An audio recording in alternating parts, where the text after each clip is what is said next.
जय माँ गौरी। करवा चौथ की कथा कुछ इस प्रकार है। एक समय की बात है, एक गांव में एक साहूकार अपने 7 बेटे और एक बेटी के साथ रहता था। बेटी का विवाह हो चुका था। बेटी अपने मायके आई थी। बेटी का नाम करवा था।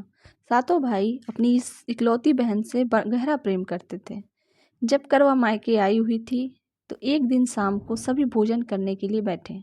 कार्तिक मास कृष्ण पक्ष की चतुर्थी थी, अतः घर में साहूकार की सभी बहुओं ने और साहूकार की बेटी करवा ने करवा चौथ का व्रत रखा हुआ था। जब साहूकार के सभी बेटे भोजन के लिए बैठे तो उन्होंने अपनी बहन को भोजन करने के लिए कहा। भाइयों का भोजन करने के लिए बुलाने पर बहन ने कहा, भाई अभी चांद नहीं आया है, जब चांद आएगा तब मैं चांद को अर्घ देकर व्रत पूरा करके ही भोजन करूंगी।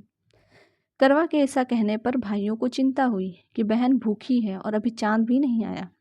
ऐसे में 7 भाइयों में से सबसे छोटा भाई बाहर किसी दूर पेड़ पर जाकर उसमें अग्नि जलाकर उसमें एक छलनी लगाकर बहन के पास आया और बहन को कहने लगा, देखो बहन, चांद आ गया, अब खाना खा लो। बहन ने अपनी भाभियों को भी कहा, भाभी देखो, चांद निकल आया है, अब आप लोग भी अर्घ देकर व्रत पूरा करके भोजन कर लो। भाभियों ने ननद से कहा कि ननद, ये चाँद तुम्हारा आया है, हमारा नहीं। ऐसा कहने के बाद यह करवा अकेले ही भोजन करने के लिए बैठ जाती है और जैसे ही भोजन का पहला ग्रास अपने मुंह में लेती है तो उसे छींक आ जाती है। दूसरा ग्रास मुंह में लेती है तो उसमें बाल निकल जाता है। इसके बाद जैसे ही भोजन का तीसरा ग्रास मुंह में लेने को रहती है तो उसी समय उसके ससुराल से न्योता आता है कि उसके पति का स्वास्थ्य बहुत खराब है। वह शीघ्र अपने पति को देखने ससुराल आ गई। इसके बाद उसकी भाभी उसे सच्चाई बताती है कि उसके साथ ऐसा इसलिए हुआ क्योंकि उसने करवा चौथ का व्रत तोड़ दिया था। उसके भाइयों ने आग जलाकर झूठ कहा कि चांद निकल गया है और उसने सच मानकर अपना व्रत तोड़ दिया। इसी कारण उसका पति बीमार बीमार हुआ। सच्चाई जानने के बाद जब करवा अपने ससुराल को जाती है और यह प्रतिज्ञा करती है कि मैं अपने पति को कुछ नहीं होने दूंगी।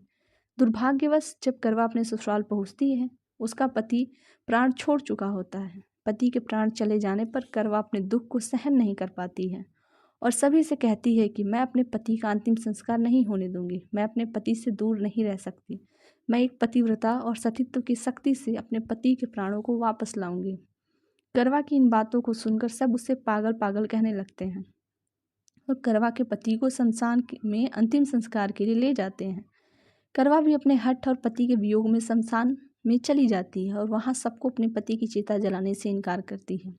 करवा की बार बार जिद करने पर भी सभी पारिवारिक लोग करवा की बात मान लेते हैं और करवा के पति का अंतिम संस्कार नहीं करते हैं। सब घर चले आते हैं। करवा अपने मृत पति को लेकर दूर कहीं एक झोपड़ी में रहने लगती है और अपने पति को जीवित करने के लिए भगवान की पूजा व्रत आदि करने लगती है। 1 साल बीत जाता है। करवा उसी दिन का इंतजार करती है जब उसने अपने मायके में चतुर्थी का व्रत तोड़ा था। 1 वर्ष बीतने के बाद जब फिर से वही कार्तिक मास की चौथ का दिन आता है तो करवा अपने पति के प्राणों के लिए निर्जरा करवा चौथ का व्रत रखती है। करवा अपने पति को पुनर्जीवित करने के लिए माँ जगदम्बा से प्रार्थना करती है, मेरे पति के प्राणों को वापस लाएं, मुझे मेरा सुहाग लौटाएं। जब करवा का यह व्रत पूरा होने को रहता है तो उसके व्रत से माँ प्रसन्न हो जाती हैं और उसे कहती हैं, यदि तुम अपने पति के प्राणों को वापस लाना चाहती हो तो अपनी सबसे छोटी भाभी के पास जाओ, वही तुम्हारे पति के प्राणों को वापस ला सकती है। क्योंकि करवा का व्रत तोड़ने का कारण उसका सबसे छोटा भाई ही था। उसी ने पेड़ पर अग्नि जलाकर बहन को झूठ कहा था कि चांद आ गया है। अतः करवा अपने सबसे छोटी भाभी के पास जाती है और उनसे पाँव पकड़कर कहने लगती है कि मुझे मेरा सुहाग वापस दिलवा दो। बार बार कहने से करवा की भाभी अपनी छोटी उंगली को चीरकर उससे रक्त अमृत निकालती है और करवा के पति के मुंह में डालती है। ऐसा करने पर करवा का पति जय गणेश जय जय गौरी, जय गणेश जय गौरी कहता हुआ पुनर्जीवित हो जाता है। इस प्रकार भगवान की कृपा से करवा का पति वापस आ जाता है। तब करवा माँ गौरी से प्रार्थना करती है कि हे माँ गौरी, जिस प्रकार आज आपने इस करवा को फिर से सुहागन बनाया और चीर सुहागन का वरदान दिया, ठीक उसी प्रकार हे माँ सभी स्त्रियों को सुहागन का वरदान मिले। बोलो माता गौरी की जय।